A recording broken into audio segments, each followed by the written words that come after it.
আসসালামু আলাইকুম রহমতুল্লাহ। সম্মানিত দর্শক, চুলের উপরে 3 বার সূরাতুল ইখলাস পাঠ করে ফু দিলে কি হয়, কি লাভ হয়।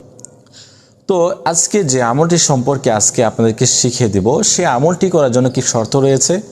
কোনো ধরনের শর্ত নেই, তবে আপনাকে অবশ্যই 5 ওয়াক্ত নামাজ আদায় করতে হবে। এটাই হচ্ছে শর্ত, কারণ নামাজ ছাড়া আল্লাহ তাআলার কাছে কোনো আমলই গ্রহণযোগ্য হবে না। এখন কথা হচ্ছে যে কার চুল নিয়ে আপনি আমলটি করবেন, কেন করবেন, আপনি চুলটি নিয়ে আমলটি করলে কি লাভ হবে। হ্যাঁ, অনেকেরই মনে এই প্রশ্ন রয়েছে। তো আপনাদেরকে বলবো, আপনি যাকে বশ করতে যাচ্ছেন, বাধ্য করতে যাচ্ছেন, বা যার ভালোবাসা আপনি অর্জন করতে যাচ্ছেন, বা যাকে আপনি পেতে চান, তো ওই ব্যক্তির চুল নিয়ে আপনি আমলটি করতে পারবেন। ইনশাল্লাহ কাজ হবে যদি করতে পারেন। তো কি লাভ হবে এ নিয়ে আমি আলোচনা করবো আরও। তারপরে হচ্ছে আপনি ওই ব্যক্তির মাথার চুল একটি চুল লাগবে, একটি হলেই চলবে। তো ওই ব্যক্তির চুল আপনি এনে আপনি কি করবেন, প্রথমে অজু করে পবিত্র স্থানে বসে 3 বার ইস্তিগফার পাঠ করবেন। ঠিক আছে? তো আপনাকে আমি একটা শর্ত বলতেছি যে আপনি এরকম কোনো ব্যক্তির জন্য আমলটি করবেন না যে ব্যক্তির জন্য এই আমলটি করলে ক্ষতি হয়। ঠিক আছে? ক্ষতির জন্য আপনারা কোনো সময় আমল করবেন না। সম্মানিত দর্শক, তো ওই ব্যক্তির চুল ডান হাতের উপর রেখে প্রথমে 3 বার ইস্তিগফার পাঠ করবেন, আস্তাগফিরুল্লাহ আস্তাগফিরুল্লাহ আস্তাগফিরুল্লাহ। তারপর 3 বার দুরূদ শরীফ পাঠ করবেন, যে দুরূদ শরীফ আমরা নামাজের মধ্যে পাঠ করে থাকি। আল্লাহুম্মা সাল্লি আলা মুহাম্মাদ ওয়া আলা আলি মুহাম্মাদ কামা সাল্লাইতা আলা ইব্রাহিম ওয়া আলা আলি ইব্রাহিম ইন্নাকা হামিদুম মাজিদ।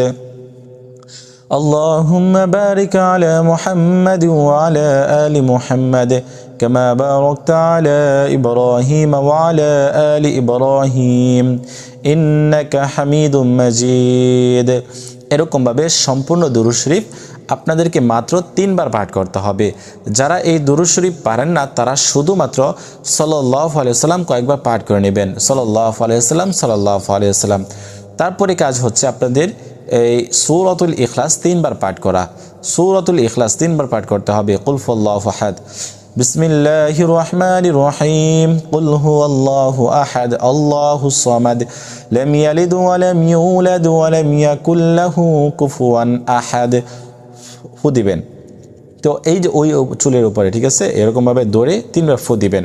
তো এভাবে আপনি 3 বার পাঠ করে 3টি ফু দিবেন এবং শেষে 3 বার দুরূদ শরীফ পাঠ করে নেবেন। তো এরকমভাবে আপনারা আমলটি করতে পারলে, যে ব্যক্তির চুলের উপরে আপনি আমলটি করবেন, শেষে 3 বার দুরূদ শরীফ পাঠ করে নিতে হবে। তো ওই ব্যক্তি, যে ব্যক্তির জন্য আপনি আমলটি করবেন বা যার চুলের উপর আমলটি করবেন, ওই ব্যক্তি আপনার বশ হবে, আপনার বাধ্য হবে, আপনার কাছে ফিরে আসতে বাধ্য হবে, আপনার কথা মতো চলবে, আপনাকে ভালোবাসবে।